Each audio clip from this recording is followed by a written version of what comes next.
Hi, my name is Diana McMillian. I will be speaking concerning secondary exposure from people who smoke tobacco in public places and how it leads to adverse health conditions and poor life qualities and its need for regulations. Excuse me. I want to highlight the adverse effect of public smoking as well as how to influence restrictions on public smoking. My speech today will be on smoking in public places.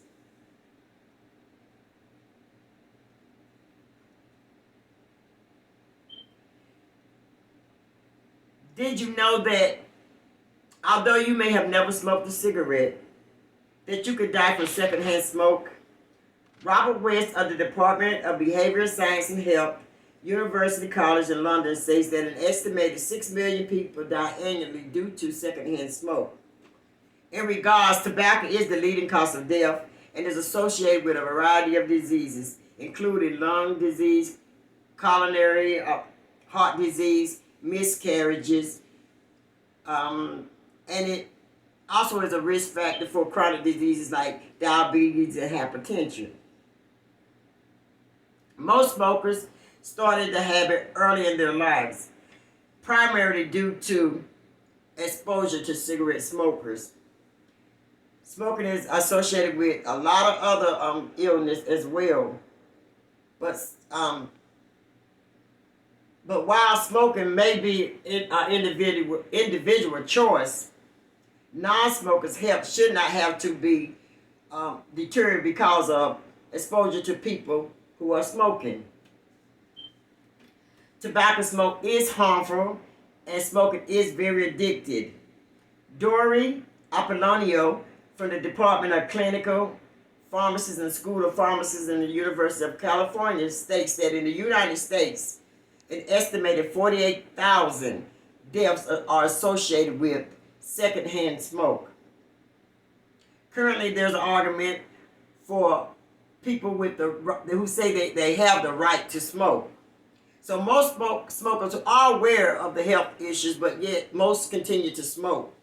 And those who try to quit smoking, usually have such a hard time. So although smoking is an individual choice, it should not violate the rights and liberties and others for a healthy life. Therefore, federal policies to help reduce addiction and initiate others such as children who often develop an interest through public exposure should be implemented. The proposal solution is to ban public tobacco use. According to Philip on your wall, a research associate at the Department of Primary Care and Public Health, he states that enacting such policy will promote a better quality of life for all. The addiction rates will go down and exposure to children will decrease.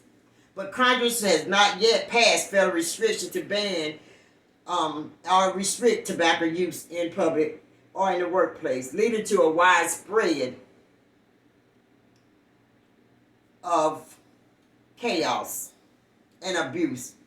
So although some smokers have taken up the e-cigarettes, which have a low nicotine level, Wu states that such measure is ineffective because only a small percentage of those people actually quit smoking. Congress should pass federal laws restricting tobacco use in public places and workplaces. And Apollonio suggests areas for smokers should be isolated in all cities and public places to reduce exposure to non-smokers. In such case, people who struggle with the habit can congregate at such places to smoke to minimize exposure to non-smoker. Similar to alcohol and other substances, smokers should be restricted to people aged 21 and over. Adults should avoid being bad habits and not expose such habits to minors. Instead, we must educate ourselves and our children and work for a healthier outcome. Community members should educate the public about adverse effects of tobacco use. West and Apollonio both agree that the habit to smoke is the leading cause of death globally. So, and a behavioral approach to encourage affected individuals to abandon smoking is useful. For addicted smoker, using the designated zone, seeking help to reduce addiction, and being willing to support the change. Participating in public incentives to encourage Congress to implement stricter laws is useful. Examples include attending rallies to lobby policymakers to develop and enforce public smoking restrictions.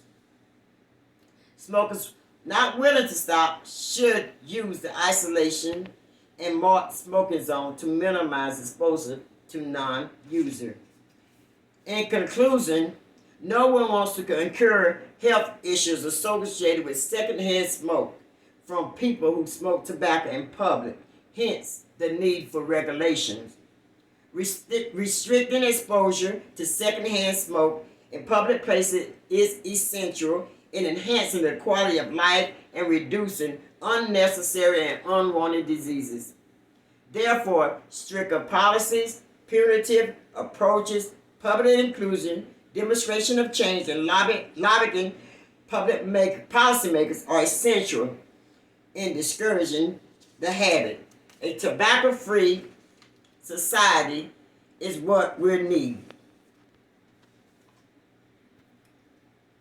Here we have a list of references that you may refer back to if you would like to have further information on the need to quit smoking.